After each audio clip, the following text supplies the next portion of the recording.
Hey guys, today we're going to be taking that stack of wood and turning it into a rolling kayak rack for my garage.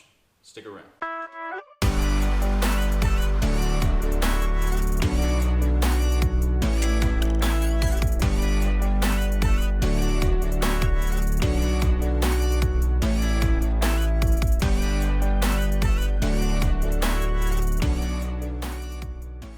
Alright guys, welcome back to the channel. Like I just said, we are going to be building a rolling storage kayak rack. It's kind of, for me, it's a workbench rack, so I can modify my kayak. And what I mean by rack is like this table that my kayak is sitting on right now.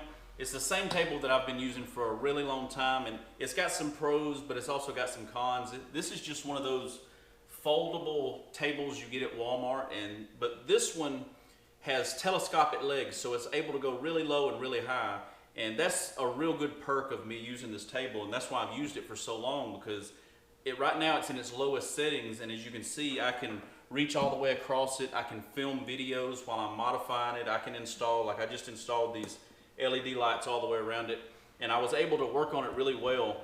Most tables you buy, they're too tall, and when you get your kayak up on them, you can't really you can't get to everything like you want to get to them. So I do plan on building the rack that we're going to build today this height. I want to make sure that my kayak remains this height so I can reach across it like I just said and do all the modifications and do a lot of filming for you guys so you can see exactly what I'm doing on camera.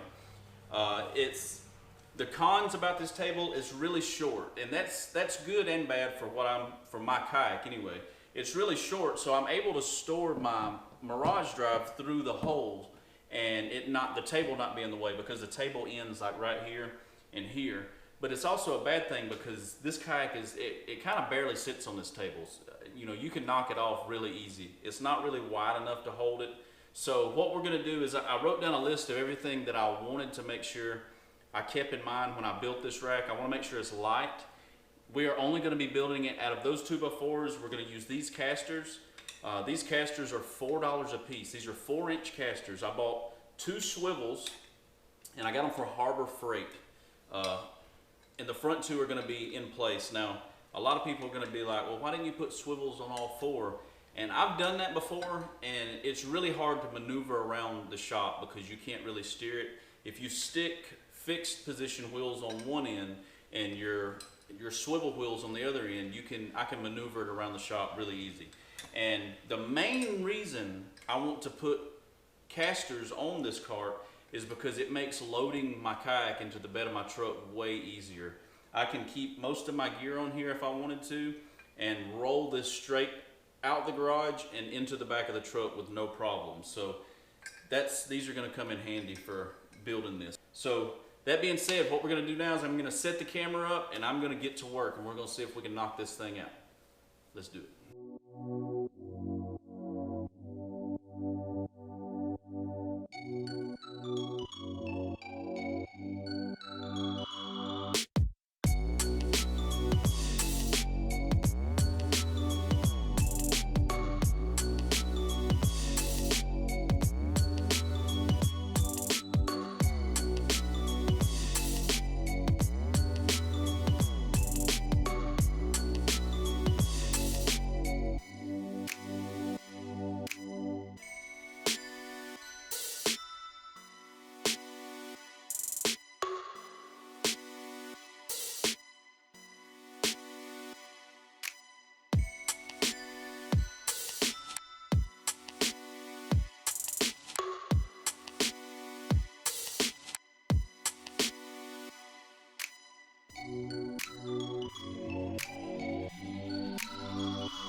Well, she is solid as a rock.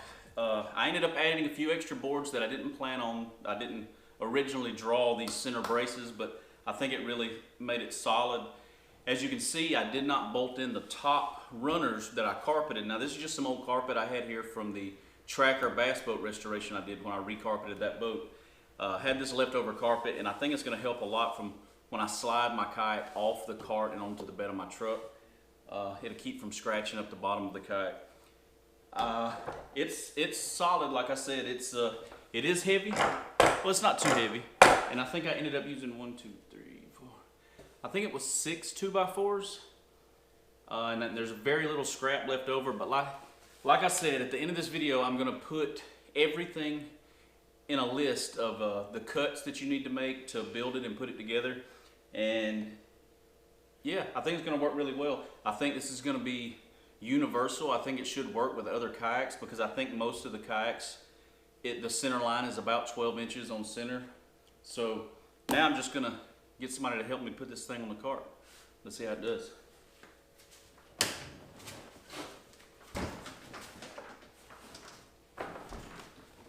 should be sitting right in the slides. Yep. Whew, all right, so I've got a mess to clean up in here, but as you can see, it sits right on the tracks up under the kayak where it's supposed to sit, and now I can just grab it and roll it around the shop wherever I need to put it. I can get it out of the way if I want to bring something else in. And now I can move this table. You see how flimsy this table is. I've been using it for a long time. It works. And I should be able to just roll my kayak right the spot I want it.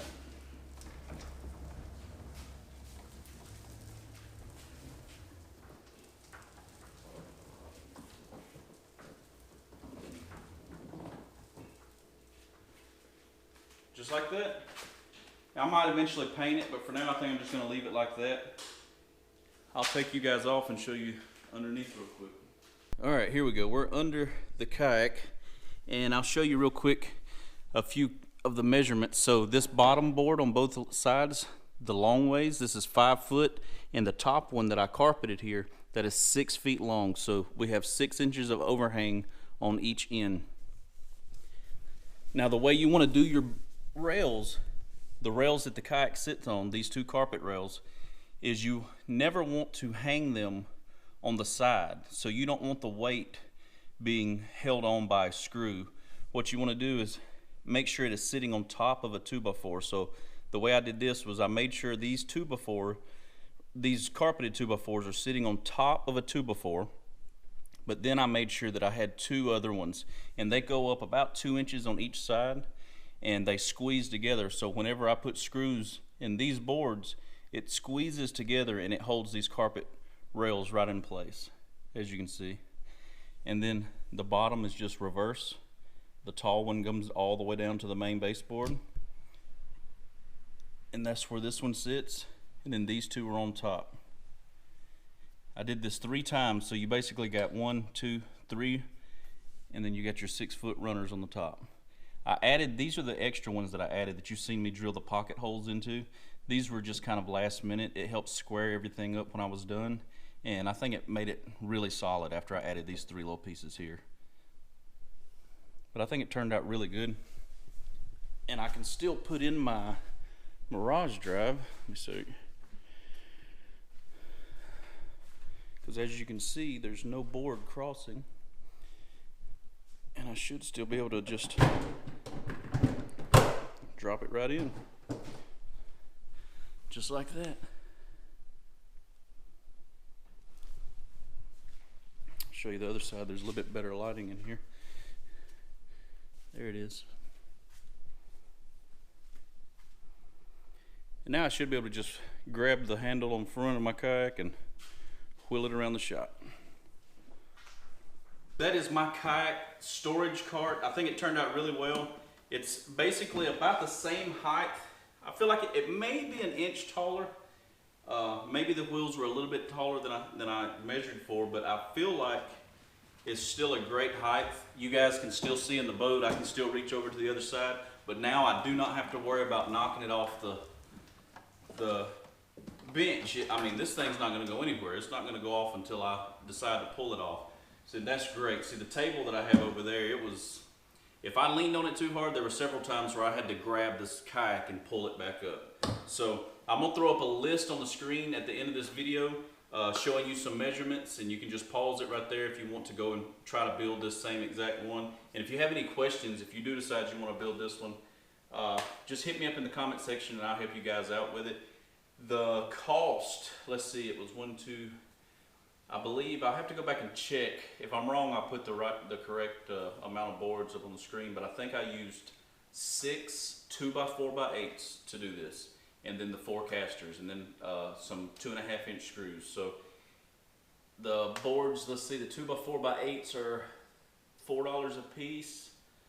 24, then 8, 16. You can build this thing for under 40 bucks maybe if you spin right, especially if you go to Harbor Freight to get the casters, because you go up there, they're $4 a piece for the casters, but then you most of the time you get that 20% off coupon that really saves you a lot of money. So that's gonna do it for this video, guys. I appreciate you watching. I hope this helps some of you out. Like I said, if you have any questions, hit me up in the comment section below. If you're new, hit that subscribe button. If you like this video, smash that like button, and I'll catch you guys on the next one.